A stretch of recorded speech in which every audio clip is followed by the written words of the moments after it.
सुनो, मौला अली अलैहिस्सलाम कौन है? मौला अली कौन है? मौला अली वो हैं जिन्हें सारे टाइटल, सारे एजाज, सारे गोल्ड मेडल अल्लाह और रसूल अल्लाह ने दिए हैं। अली के बाद कोई अली जैसा बन न सका है। जिसने कहा अली बना दे तो आवाज़ कुदरत आई कि अली हमेशा से एक था और हमेशा एक ही रहेगा। दोबारा आवाज़ कुदरत आई कि अगर तू चाहता है तो अली की बू दूं, तो जिसे अली की बू मिली वो बू अली सीना हो गए। नाम अली, लक़ब अमीरुल मोमिनीन, कुनियत अबुल हसन अबू तुराब यानी कि मिट्टी का बाप। वालिद का नाम हजरत अबू तालिब, वालिदा का नाम हजरत फातिमा बिनते असद। तारीख विलादत 13 रजब, जाए विलादत खाने काबा। तारीख शहादत 21 रमजान, मुद्दत हयात 63 ईयर्स ओल्ड, जाए मुद्दफन नजफ अशरफ इराक। पूरे कुरान में फजीलत की कुल 4 आयतें हैं और याद रखिएगा कि लफ्ज़ फजीलत बहुत आया है और यहाँ लफ्ज़ फजीलत की बात नहीं कर रही, बल्कि कुल 4 चीजें हैं जिस पे लफ्ज़ फजीलत मिलती है। पहली फजीलत सूरह ज़मर, तर्जुमा, जाहिल और आलिम बराबर नहीं हो सकते, आलिम अफजल है, ये है पहली फजीलत। और फजीलत का एक मयार, और अल्लाह को ये पसंद नहीं है कि आलिम के बराबर में जाहिल खड़ा हो जाए। तो फजीलत का पहला मयार इल्म है, तो जिसके पास इल्म होगा वही अफजल है और वही साहिब इज्जत है। अब बढ़ते हैं दूसरे मयार और दूसरी फजीलत की जानिब। सूरह सजदा, तर्जुमा, फासिक मोमिन के बराबर नहीं हो सकता।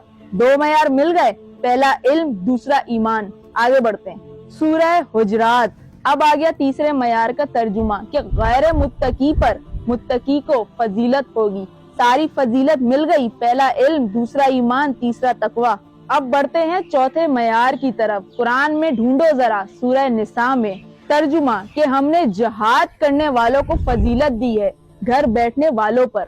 ये 4 मयार फजीलत के अपने जहनों में महफूज कर लें, पहला इल्म, दूसरा ईमान, तीसरा तकवा और चौथा जिहाद। इन चारों फजीलतों में एक फजीलत भी किसी में पाई जाए तो वो अफजल है, लेकिन अगर ये 4 फजीलतें किसी एक में हो तो। और फिर हमने जब इल्म पर निगाह डाली तो रसूल अल्लाह फरमाते हैं कि मैं इल्म का शहर हूँ और अली उसका दरवाजा है। और फिर हमने जब ईमान पर निगाह डाली तो मेरे नबी ने खंदक में कहा कि कुल्ले ईमान अली है। और फिर हमने जब तकवे पर निगाह डाली तो मेरे नबी ने अली के कांधे पे हाथ रख कर कहा कि अली इमामुल मुत्तकीन है। और फिर हमने आखिरी फजीलत जिहाद पे निगाह डाली तो मेरे नबी ने कहा कि कल उसको अलम दूंगा जो फरार नहीं करेगा, रुक जाएगा मैदान में। तो फिर रसूल अल्लाह ने फरमाया ये चारों फजीलतें अली और मुर्तजा यानी शेर खुदा में मौजूद। और फिर एक और फजीलत की तरफ इशारा करती चलूंगी, काबे में अली का आना जीती जागती फजीलत है। और फिर अली की मिसाल काबे की मिसाल है। काबा अपना हज करवाने लोगों के पास नहीं जाता, लोग काबे के पास आते हैं। और कायनात में हर साल बाप बेटे के 2 मोजज़ात रुखनुमा होते हैं, एक करबला में और एक काबे में। कि करबला में इमाम हुसैन का सर जिस पत्थर पे रखा गया उस पत्थर से खून का निकलना और गवाही देना कि देखो ए नाना की उम्मत, मुझे बेखता शहीद किया गया। और एक काबे की दीवार में शक हो जाना ताकि लोगों तक ये पैगाम पहुंच सके कि काबे ने खुद अली को बुलाया। और अली की आमद पर खुदा ने अपने घर में खुद दर बनाया ताकि लोगों में कोई शक न रहे। तो यहाँ खुदा बता रहा है कि काबे के आगे सर झुकाओ और अली के आगे दिल झुकाओ। उसका हक उसको देने जाओ, वो मांगने नहीं आता। यानी काबा किसी के पास अपना हक मांगने नहीं आता, अली आप भी अपना हक किसी के पास मांगने नहीं जाएंगे।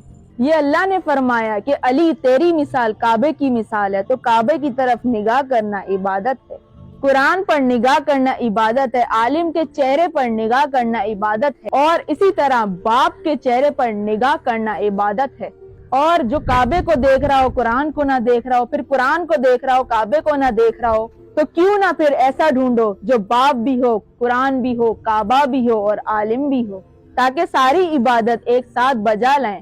और मैं हद से किसी जात को नहीं बढ़ा रही। अगर खुदा खुद कसीदा पढ़ता हुआ नजर आए कि अली ऐनुल्लाह है, अली असदुल्लाह है, अली वजुल्लाह है, अली लिसानुल्लाह है, कि अली सुल्तान आलम है, अली आला है, अली सफदर है, तो गैरतमंद बाप का बेटा है अली। और तौहीद की तारीफ अहले बैत से बेहतर किसी ने नहीं की। اور بتاتی چلوں کہ علی فضائل کی تلاش میں نہیں جاتا بلکہ فضائل علی کی تلاش میں آتے ہیں۔ اور علی کی تمنا نہیں تھی کہ خیبر کا علم مل جائے، علم کی تمنا تھی کہ علی کے ہاتھ میں آ جاؤں۔ اور یہ بھی سن لیجئے کہ علی کی تمنا نہیں تھی، حل عطا کی تمنا تھی کہ علی کے گھر میں آ جاؤں۔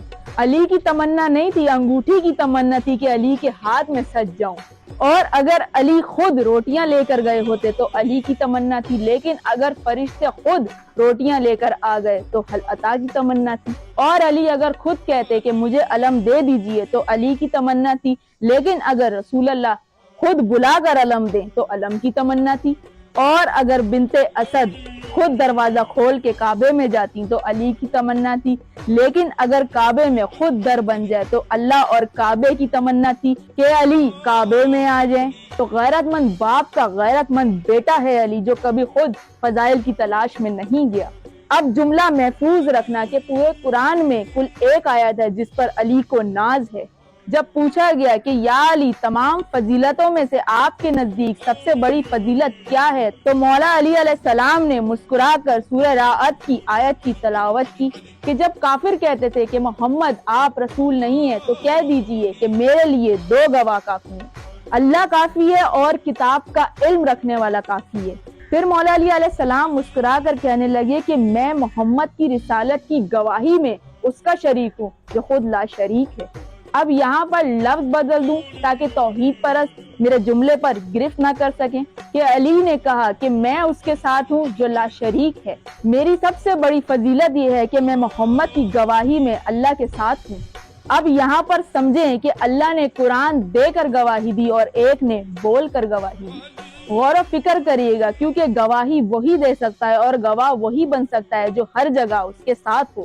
اب ذرا ذہن کے گھوڑے دوڑاؤ اور غور و فکر کرو کہ جب خدا نے کائنات بنائی تو پنجتن کے نور کو خلق کیا تو وہاں کون کون ساتھ تھا؟ اللہ، محمد، علی، فاطمہ، حسن اور حسین۔